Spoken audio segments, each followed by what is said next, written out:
canal Dolarización en Acción. Es un gusto tenerlo aquí con nosotros. El día de hoy les traemos un tema que es súper interesante y súper importante, el cual es el de la complejidad económica en dolarización. Pero antes de comenzar quisiera decir una cosita brevemente. Esa es de que he recibido algunos comentarios, he recibido algunas sugerencias de parte de gente tanto dentro del canal como fuera de él que me conocen y que me preguntan que por qué no hago estos videos más dinámicos, más entretenidos. Dos respuestas rápidas. La primera es porque considero que este tema, especialmente de la forma en que lo tratamos nosotros en un estilo académico, tiene que ser así, tiene que mantener una formalidad, tiene que mantener una distancia. Yo no voy a estar bailando ni haciendo TikToks, que me lo han pedido, pero no lo voy a hacer. Considero que hay suficiente material en internet para que alguna persona que esté buscando entretenimiento pueda encontrarlo, no tiene por qué ser este de aquí. Nosotros estamos más orientados en la línea de educar. Es más, nosotros empezamos en el 2019 y en el 2020 se vino toda la pandemia. Imagínense si hubiéramos estado esperando que una universidad de aquí del país se diera cuenta de lo importante que es este tema y lo enseñase.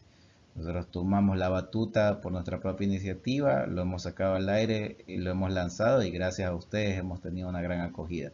Y segundo, quisiera decir que siempre nuestra motivación fue el hecho de que los muy malos resultados que obtiene normalmente el Ecuador como país se basan en la ignorancia de sus líderes, de sus empresarios, de su gente respecto a cómo se debe manejar desde una perspectiva económica un país que está dolarizado. Y en ese sentido, cuando estábamos haciendo este video, sucedió algo que es otro motivo por el cual nosotros no lo vamos a hacer entretenido.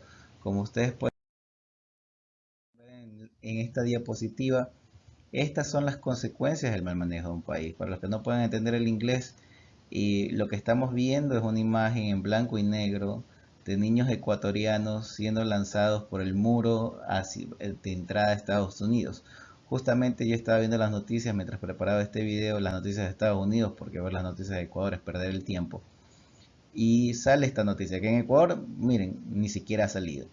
Un par de personas que le comenté que la iba a incluir en el video, ni siquiera se habían enterado. Estos son dos niños ecuatorianos. El niño que está cayendo en esta foto, esto es un video, pero obviamente no lo voy a mostrar aquí, pero podemos ver por el recorte que el video tiene una advertencia que dice contiene escenas que son alarmantes.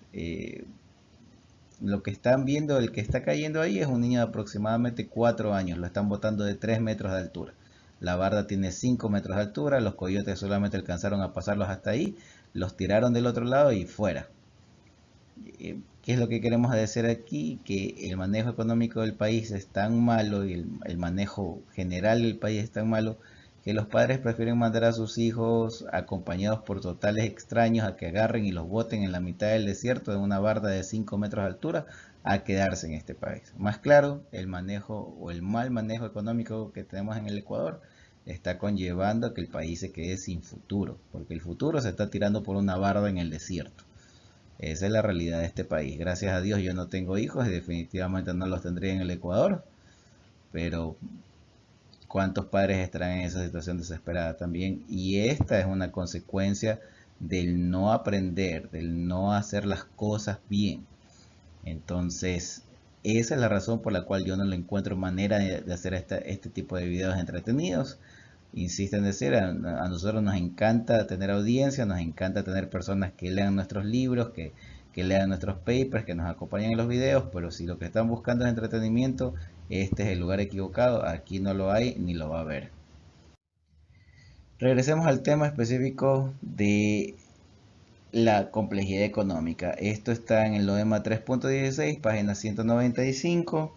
No quiero ser excesivamente repetitivo con el tema, pero quiero leer brevemente un párrafo. Espero que la gente, las personas que están viendo este video bajen el libro como lo han estado haciendo estos últimos meses.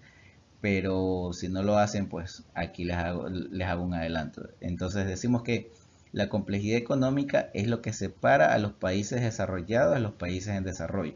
Y esta es una de las razones por las cuales debemos tocar este tema y por el cual es tan importante. En el caso específico de Ecuador, su complejidad económica dista mucho de aquella del país ancla que es Estados Unidos.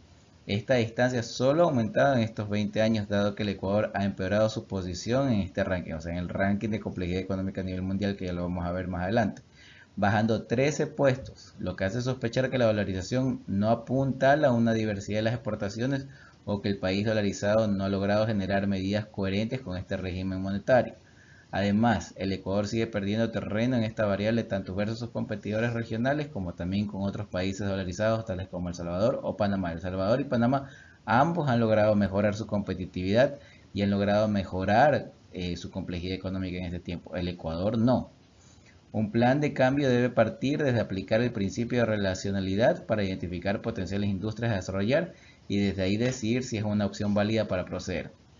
Este, Dos cositas rápidas sobre eso. El principio de relacionalidad no lo vamos a tocar aquí. Van a tener que bajar el libro para aprender más sobre eso porque no tenemos suficiente tiempo y espacio en este video.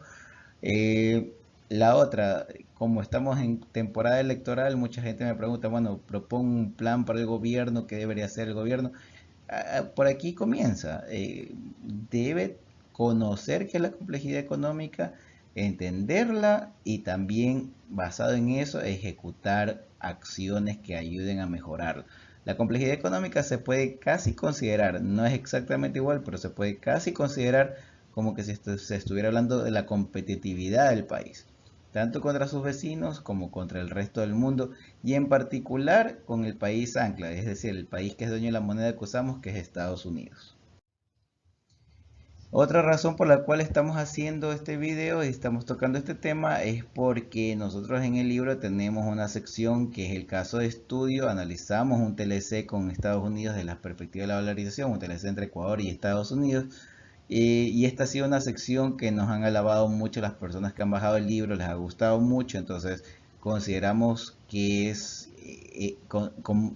tomando en cuenta de que esta es la piedra angular de ese caso de estudio, hemos decidido que vamos a hablar sobre ese tema con un poquito más de detalle en este video y luego en este mismo mes de abril nos vamos a dedicar directamente al tema de caso de estudio.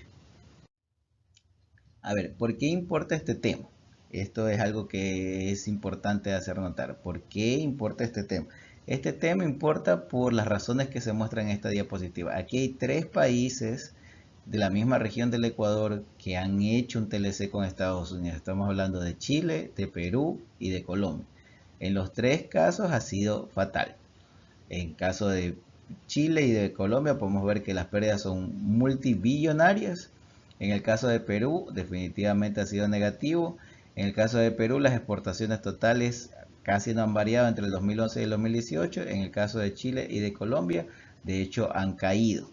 Sin embargo, aquí en Ecuador nos siguen queriendo vender la idea de que el Tratado de Libre Comercio de estos países con Estados Unidos ha sido muy bueno. Ahí están los números. Hacia la izquierda ustedes pueden ver los números de Chile, Perú y Colombia. Pensaron que iban a ser como México, que las exportaciones iban a reventar y se iban a ir para arriba, pero ninguno de los tres países es fronterizo con México. Ecuador obviamente tampoco lo es.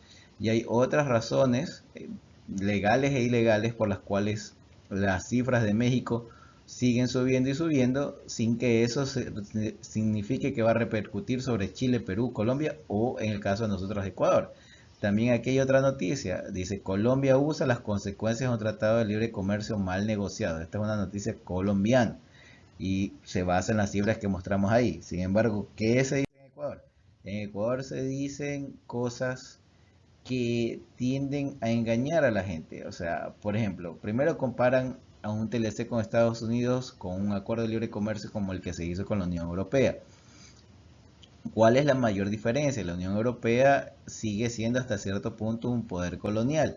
Hay muchos países y territorios que son todavía, entre comillas, colonias de la Unión Europea y producen bienes muy similares al Ecuador: banano, café, cacao, etcétera. Entonces nosotros teníamos un problema de aranceles con la Unión Europea porque nosotros no estamos reconocidos como esos países. Entonces, cuando se firmó un acuerdo de libre comercio con la Unión Europea, sí hubo una entrada de productos del Ecuador a la Unión Europea que fue importante y se ha notado un impacto. Eso no lo vamos a tener en el caso con Estados Unidos porque muchos productos ecuatorianos, el 91% de los productos ecuatorianos sigue ingresando a Estados Unidos sin ningún arancel. Y el resto tiene aranceles muy bajos. Entonces no vamos a ver ni remotamente el mismo impacto. También notamos que en la prensa local del Ecuador se habla mucho de que el TLC de Estados Unidos con Colombia, con Perú, prácticamente ha sido una maravilla. Pero cosas que dejan de lado las balanzas comerciales que les mostramos hace unos instantes, dejan de lado los tremendos huecos y dejan de lado el comentar dos cosas que son importantes aquí. Ecuador está mucho más retrasado en el desarrollo de su complejidad económica, es decir, en el desarrollo de su productividad. Estamos muy por detrás de Colombia, de Perú y de Chile. Son países que nos ganan desde el punto de vista tecnológico, nos ganan desde el punto de vista social, nos ganan desde el punto de vista educativo, intelectual, pero también nos ganan en el sentido de que tienen un tipo de cambio libre. Ellos pueden modificar su tipo de cambio y usarlo de un émbolo para regular su comercio exterior si lo necesitasen hacer. Sin embargo, aquí nos queremos creer que el Ecuador, que no tiene tipo de cambio libre, que tiene mucha menos complejidad económica que los otros países, va a firmar un tratado de libre comercio con Estados Unidos y le va a ir espectacular y nos vamos a volver el siguiente México. Eso no va a suceder. Es más, podemos ver aquí, estamos citando un estudio que fue publicado por el Banco Central del Ecuador, y esto fue el 2005. Probablemente la situación sería incluso peor ahorita en el 2021, pero en el 2005 ya el Banco Central del Ecuador decía que un TLC con Estados Unidos en el mejor de los casos generaría un impacto del 0.003%. Para los que no entendieron, eso es el 3 por 1000% en el Producto Interno Bruto del Ecuador, y un incremento anual del 0.027%. ¿Ok? Entonces, esto es porque en ese tiempo estábamos beneficiados por el ATPDA, que es la ley andina de preferencias del tema de drogas, pero también estamos beneficiados y seguimos beneficiados hasta el día de hoy por el SGP y las naciones más favorecidas. Entonces, no hay ninguna situación por la cual el Ecuador pueda ver un gran provecho en firmar un TLC neto y de la forma en que lo han firmado nuestros países vecinos, que ya vimos anteriormente han sido calificados por ellos mismos como un tratado mal negociado. Entonces, ¿cuál es el punto de este video? Que la razón principal de los malos resultados de los TLC de otros países es la diferencia de complejidad económica entre estos y Estados Unidos. Creemos, obviamente no conocemos a fondo, pero creemos que una cosa que subestimaron Colombia, Perú y Chile es esto: la enorme diferencia de complejidad económica entre esos países y Estados Unidos, y el resultado se tradujo en una balanza comercial bastante negativa por esa disparidad. Entonces, ¿qué es la complejidad económica? Tratemos de entenderla de una forma relativamente sencilla, porque en el 2019 les comento que vino un profesor de Harvard por unos seminarios justamente de dolarización que todavía seguían dando aquí en Ecuador, específicamente en Guayaquil, y cuando él vino no lo supo explicar bien, así que quisiera creer que yo voy a poderlo explicar de una manera mejor, porque cuando yo fui a ese seminario honestamente no le presté mayor atención, no me pareció interesante el tema, pero voy a tratar de hacer una diferencia en este caso. Entonces, comencemos por citar un libro que se llama Farewell to Alms. Lo he visto traducido al español, pero la traducción es terrible, prefiero leerlo en inglés y lo recomiendo de esa manera. Es del británico Gregory Clark y dice que la verdadera causa de la divergencia entre los países desarrollados y los países en desarrollo es precisamente el desfase de complejidad técnica en sus respectivas economías. O sea, nuevamente tocando un poco el tema de la productividad. O sea, es y no es productividad al mismo tiempo, pero está muy relacionado con la productividad. Entonces, Hidalgo y Hausman, que son investigadores de Harvard, encontraron que algunas de las actividades individuales que surgen de la división de trabajo a nivel mundial no pueden ser importadas de un país a otro, como por ejemplo los derechos de propiedad, las regulaciones, la infraestructura, las habilidades laborales específicas, etc. Por esto, los países deben tener estos factores disponibles a nivel local para poder producir. Por ende, la productividad de un país reside en la diversidad de sus capacidades no transables, y por esto las diferencias de los ingresos a través de los países se pueden explicar por las diferencias en sus complejidades económicas, que son medidas por la diversidad de las capacidades presentes en un país y por sus interacciones. Ok, hasta ahí eso suena muy académico. ¿Qué es lo que estamos diciendo en el fondo? En resumen, en palabras más sencillas, ¿qué tan largas y complejas son las cadenas de valor productivas dentro de un país? Por ejemplo, o sea, ¿por qué esto es importante? Porque entre más larga sea la cadena de valor de un país, habrá más empleo, habrá más producción, o sea, mayor ingreso para el país. Para el que saben macroeconomía, saben que producción es igual a ingreso. Ya, más complejidad en los productos, más necesidad de crecimiento del capital humano, porque si se tiene más gente trabajando, necesitas más jefes. Si tienes más jefes, necesitas más gerentes. Necesitan estar preparados para todas estas posiciones. Por eso se necesita mayor educación, más necesidad de tecnología, más necesidad de capital, más efectos de desborde. ¿Cuáles son los efectos de desborde? Los efectos indirectos, secundarios. Tienes más trabajadores, necesitas transporte. Tienes transporte, necesitas alguien que te coordine los mantenimientos de los transportes, etcétera, etcétera, etcétera. Entonces, ¿de qué se trata esto de la producción compleja? Por ejemplo, un avión, según lo que encontré en internet, requiere 2.3 millones de partes para ensamblarse. Comparemos esto con productos primarios como flores o bananos. ¿Qué necesitamos para el banano? Recoger el banano, ponerlo en un plástico, ponerlo en una caja y mandarlo en un barco. Son 5 pasos. Asumamos que yo soy una persona totalmente desubicada y cada uno de los 5 pasos que menciono realmente son 20 por cada uno. Estamos hablando de 100 pasos. Ya. Vamos a considerar, vamos a pensar, creamos que estoy todavía equivocado y no son 100 sino son 1000 pasos.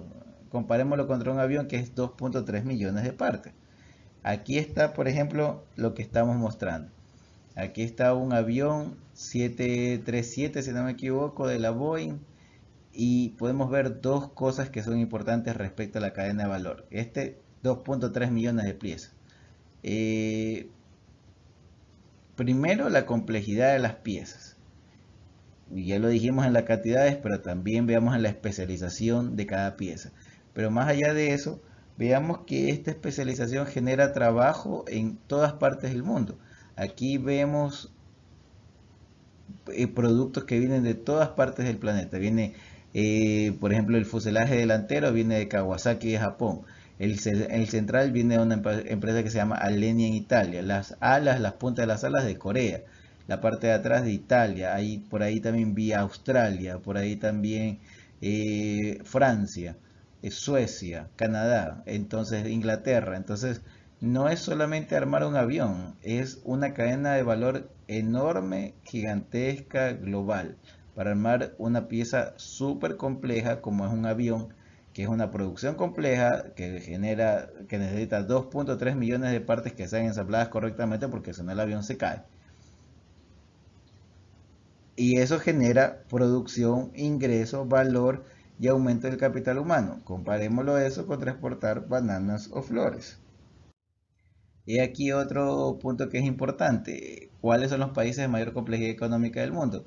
Tenemos un poco la suerte de que Estados Unidos en este tema no solamente no ha avanzado, sino que se ha caído un poco, porque vemos que el 2014 al 2018 cayó de 1.6 a 1.4, que también se debe a que los otros países han seguido avanzando. Este es un índice que constantemente está cambiando. También vemos que ingresó China, pero vemos que el país más avanzado en este índice es Japón, seguido de Taiwán, que es el que dice Chinese Taipei, y Suecia, perdón, Suiza. Y de ahí viene Corea del Sur, viene Alemania, Singapur, Suecia, la República Checa, Austria, Eslovenia. El Reino Unido está por encima de Estados Unidos misteriosamente, Finlandia y de ahí recién viene Estados Unidos. Pero Estados Unidos está en el puesto número 13 a nivel mundial y el Ecuador está en el puesto 110. Lo más terrible es que cuando empezó la dolarización el Ecuador estaba por encima del puesto 100, o sea, ha caído los 13 puntos que hemos dicho. Y comparándolo con Estados Unidos podemos notar algo. Son dos medidas distintas. Tenemos a veces números de MIT, tenemos a veces números de Harvard. Pero lo que podemos ver es que Estados Unidos en el puesto número 13 tiene una complejidad económica que es 1.5 veces por encima la del promedio mundial. Mientras que el Ecuador tiene menos 0.06 prácticamente la que es el promedio mundial. Miren la enorme diferencia. Miren también la diferencia con los vecinos que hemos tenido aquí, con Colombia, con Chile, con Perú. Hasta Perú nos gana. Y pese a que Perú está un poquito más arriba en este ranking, la diferencia es bastante grande, porque si se dan cuenta es menos 0,45 versus 0,6 prácticamente. O sea, nosotros estamos a breves rasgos 25% por detrás de Perú, que está aquí al lado y es un vecino y un competidor directo. No nos está yendo bien en esto. Y no nos está yendo bien en esto por otros motivos como este. La cantidad de fibra óptica es buena aparentemente, pero la velocidad está entre las peores de la región.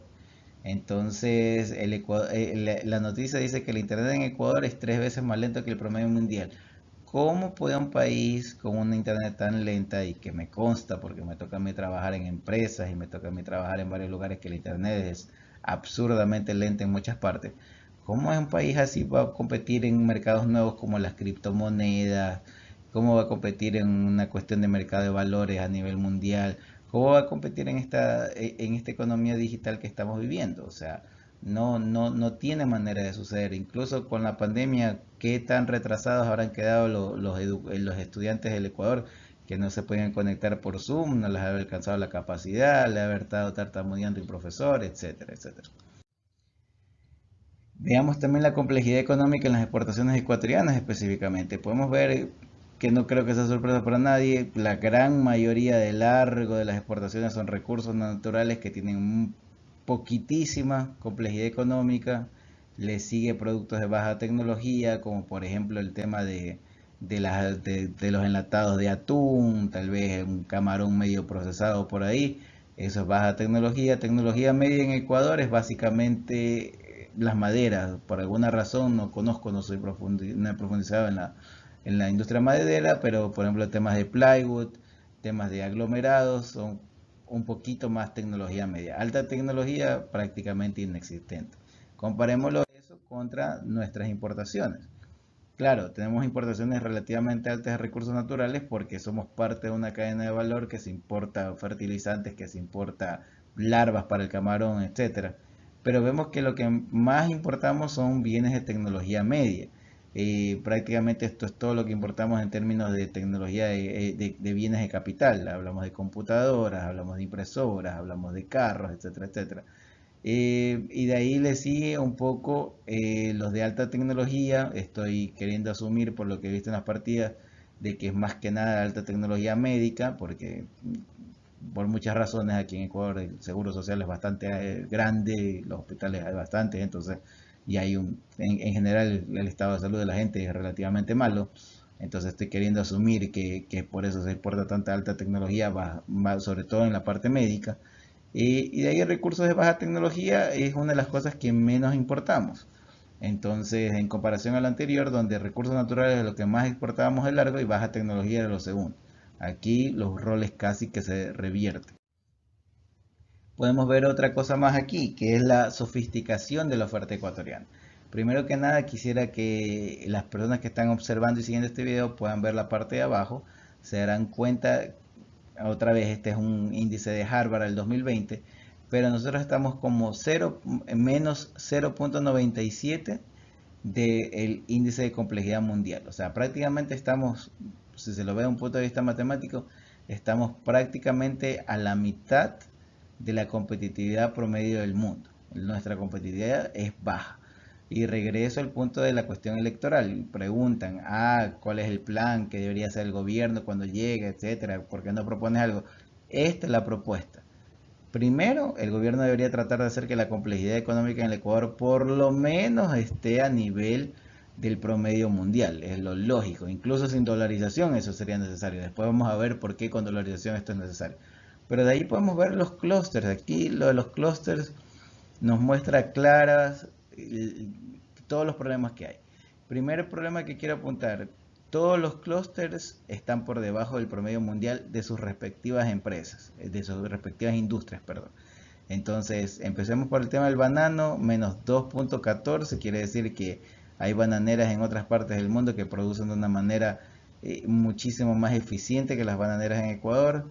Los crustáceos, pese a que el camarón ha avanzado, definitivamente tiene mucho campo todavía por el que avanzar. El cacao, menos 2,27, es terrible. O sea, la ineficiencia en procesamiento de cacao, la ineficiencia, y este es un producto que tiene más de 100 años como producto tradicional de exportación del Ecuador. Y sin embargo está tan retrasado en poderle agregar valor. Eso es lo que este número nos dice. Y así sucesivamente los otros clústeres, pero quisiera hacerles notar que el clúster petrolero es el peor de todos, menos 2,83. Esta es la razón principal por la cual el gobierno tiene que salirse del negocio petrolero.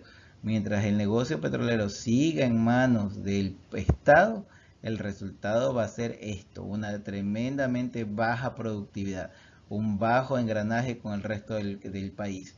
El clúster petrolero, desde el punto de vista social, no está cumpliendo con su cometido. No tienen ninguna razón para seguir siendo botín político de ningún gobierno. Deberían ya deshacerse del sector petrolero, y peor con las tecnologías que se vienen de energías limpias y de carros eléctricos. El futuro petrolero no es bueno, y tener al Estado, que a veces ha tenido que solventar con impuestos a la industria petrolera, es el colmo. En un país pobre, nosotros dando miles de millones de dólares a la industria petrolera para que se sostenga. O sea, es totalmente absurdo. Y nuevamente, ¿cuáles deberían ser los planes de gobierno? Estos deberían ser los planes de gobierno. Esto, y no contratar a tenistas de ministro de producción como hizo Lenin, y que será una de las razones por las cuales él pase como uno de los peores presidentes de la historia del Ecuador. Aquí les quiero mostrar un gráfico que nos muestra cuál es la complejidad económica de varias industrias a nivel mundial y compararla con lo que pasó en Ecuador. Podemos ver que, por ejemplo, el petróleo es una de las industrias más básicas a nivel mundial. Tiene poca conectividad con el resto de la economía y tiene poca complejidad. Comparen eso, por ejemplo, con los petroquímicos que están en la parte de arriba. Tienen alta conectividad y alta complejidad. El Ecuador no ha podido, por ejemplo, en esta industria pasar del petróleo al petroquímico. No ha podido pasar del petróleo a otros químicos. Entonces es otra muestra más de la ineficiencia y la incompetencia de seguir manteniendo el petróleo como botín político del gobierno. La industria petrolera debería estar en otra administración completamente. Y ahí podemos ver, por ejemplo, también como la pesca y los productos del mar, como las flores tropicales, los árboles tropicales, la minería, siguen estando en la sección donde menos complejidad mundial, menos complejidad económica se genera. Y eso es un grave problema, en particular en un país dolarizado que, hemos dicho muchas veces, necesita del comercio exterior para financiar a la dolarización, por muchos motivos. Entonces debe poder ser competitivo a nivel mundial, debe poder ser competitivo en su complejidad económica, y no lo es. Este cuadro lo demuestra de que no lo es. Vamos a hablar de la complejidad económica específicamente en dolarización, porque lo hemos dicho anteriormente que ese es el entorno en el que lo queremos analizar. Entonces, la dolarización, y quiero estresar esta palabra, obliga a incrementar la complejidad económica en un país, debido primero que nada a una situación técnica. Se supone que la dolarización baja las tasas de interés en un país. Entonces, esto debería traducirse en mayor inversión productiva. Si no se traduce en mayor inversión productiva, quiere decir que se está desperdiciando un recurso.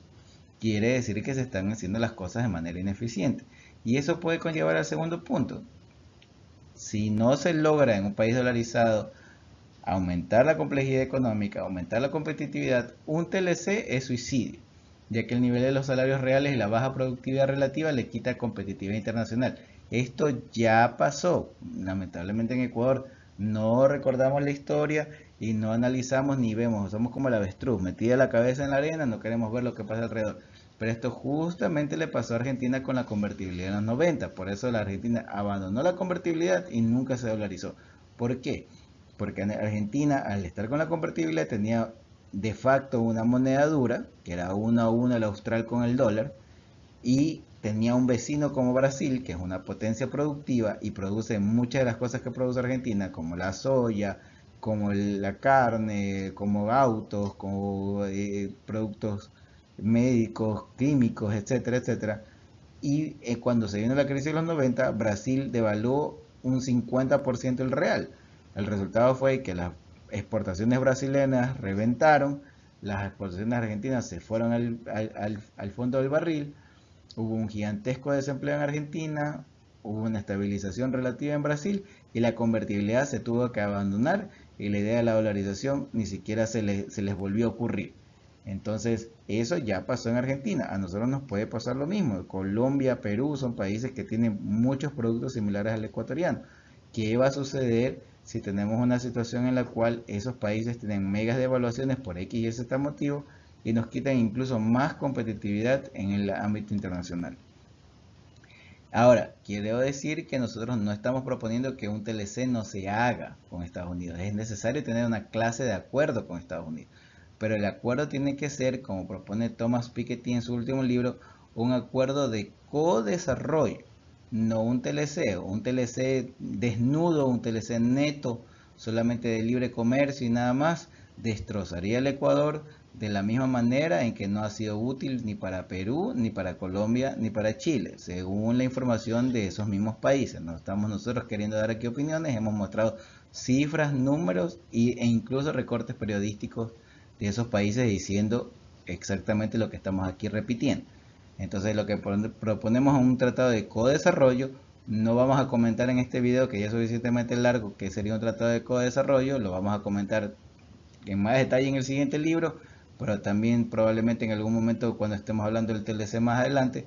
Pero queremos dejar esa última lección. No es que no queremos un acuerdo con Estados Unidos. Sí hay que hacer un acuerdo con Estados Unidos, pero tiene que ser holístico, tiene que tener mucho más que solamente el comercio exterior, tiene que tener un acuerdo de co-desarrollo. Esa es la lección que debemos entender, porque si nos metemos solamente en un TLC, debido a las diferencias en complejidad económica, nos van a destrozar y nos va a salir muy muy caro. Les agradecemos por su atención. Si les ha gustado el video, suscríbanse, denle like, compartan y adquieran el libro en Amazon. Ya saben, Amazon Kindle Unlimited es totalmente gratis para el que lo pida.